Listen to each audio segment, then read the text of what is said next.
تفسیر قرآن کریم. اعوذ بالله من الشیطان الرجیم. بسم الله الرحمن الرحیم. الهی انطقنی بالهدی و الهمنی التقوی. سر سفره قرآن آیه به آیه تلاوت میشه. ما هم یک تفسیر ساده ای داریم. به جزء 19 وارد شدیم. سوره فرقان آیه 45 و 46. بشنوید. ألم تر إلى ربك كيف مد الظل ولو شاء لجعله ساكنا ثم جعلنا الشمس عليه دليلا ثم قبضناه إلينا قبضا يسيرا. آیا به قدرت خدا نگاه نمی کنی که چگونه سایه را گسترش داد؟ امام باقر می‌فرماد مراد از سایه همون سایه بین الطلوعین تا طلوع فجره، چون بین الطلوعین و شب این سایه هست. نگاه نمی‌کنی که چطور این سایه رو گسترش داد. ولو شاء لجعله ساکنا. اگر بخوام سایه رو نگر می‌داریم، یعنی این حرکت زمین دور خودشو الان تند هست، همینطور نگر می‌داریم. مثل که شما چراغ گاز رو میاری رو شمعک، من حرکت رو میارم رو شمعک، متوقف میکنم. وقت میدونی اگر متوقف بشه یه ور دنیا میسوزه چون خورشید مستقیم میتابه و یه ور دنیا یخ میکنه، منجمد میشه. شما یه کبابی که میپزی، این کبابی هی سیخه رو ایورور میکنه. میدونی که اگر ایورور نکنه یه ور کباب میسوزه یه ورش نپخته.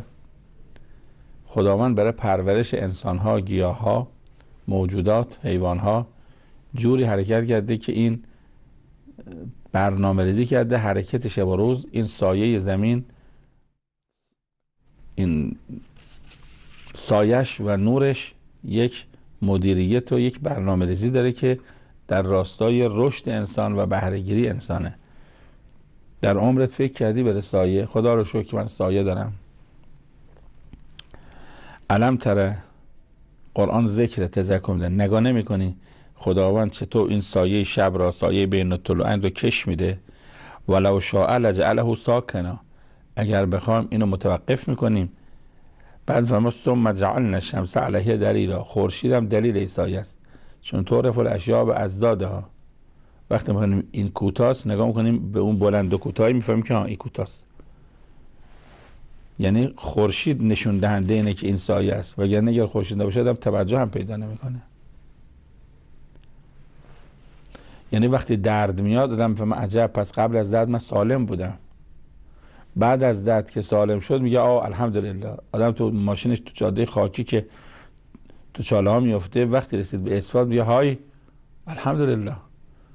میگه اون اسفالت دلیل بر اینه که این چه نعمتی بود، یا این چاله چولا دلیل بر اینه که اون چه نعمتی بود.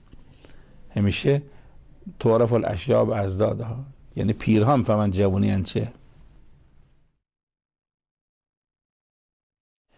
بهترین راه خداشناسی برای همین فکر در همین پدیده هاست که شاید از اول عمرمون تا آخر عمرمون حتی رو ساعت 1 دقیقه در نعمت سایه فکر نکرده. شما تو ماشین نشستی، خورشید میتابه تابستون، همیشه یه دست یه چیزی حائل میذاری. همین که ماشین یه خورده مسیرش عوض شد، جهت ماشین تغییر پیدا که این خورشید مستقیم به کل شما نمیتابه، میگه ها الحمدلله.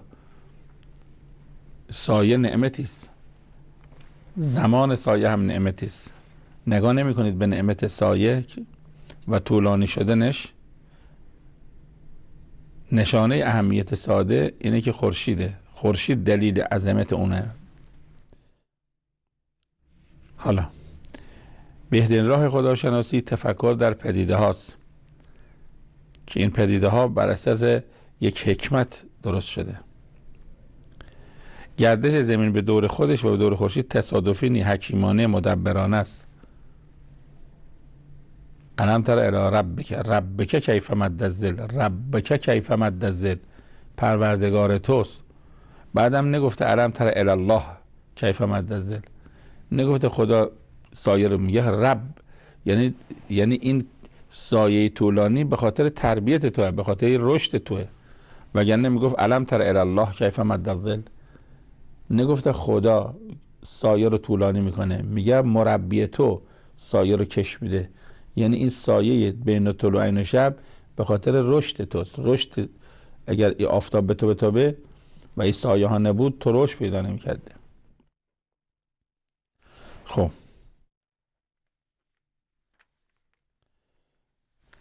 حالا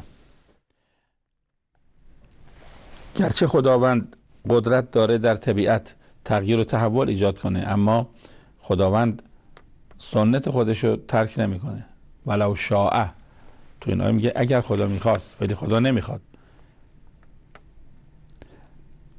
ولو شاء لجعله ساکنا، اگر بخوایم، تو قرآن خیلی وقت گفته، میگه اگر بخوایم عوضش میکنیم، ما مجبور نیستیم، دست ما بسته نی. لو شئنا لنذهبن بالذی اوحینا الیک، بخوایم وحی رو قطع میکنیم، ما مجبور نیستیم به تو وحی کنیم. این مال تشریع. لو نشاء لجعلناه اجاجا، بخوایم آبو تلخ میکنیم، ما مجبور نیستیم آبو شیرین نگه داریم. لو نشاء لجعلناه حطاما، بخوایم درختار رو خوش نگه میداریم، ما مجبور نیستیم سبزش کنیم. یعنی این گردش ایام آن به آن با اراده خداست. درست مثل برقی که هر لحظه در مرکز برق، تولید برق، هر لحظه بخوان برق قطع میکنن. فکر نکنه اگر تو خونه و بازار و خیابون و مغازه برق هست، اداره برق مجبوره به شما برق بده. هر لحظه میتونن برق قطع کنن، هر لحظه میتونن برق قطع کنن. نفسی که ما میکشیم هر آن ممکنه قطع بشه.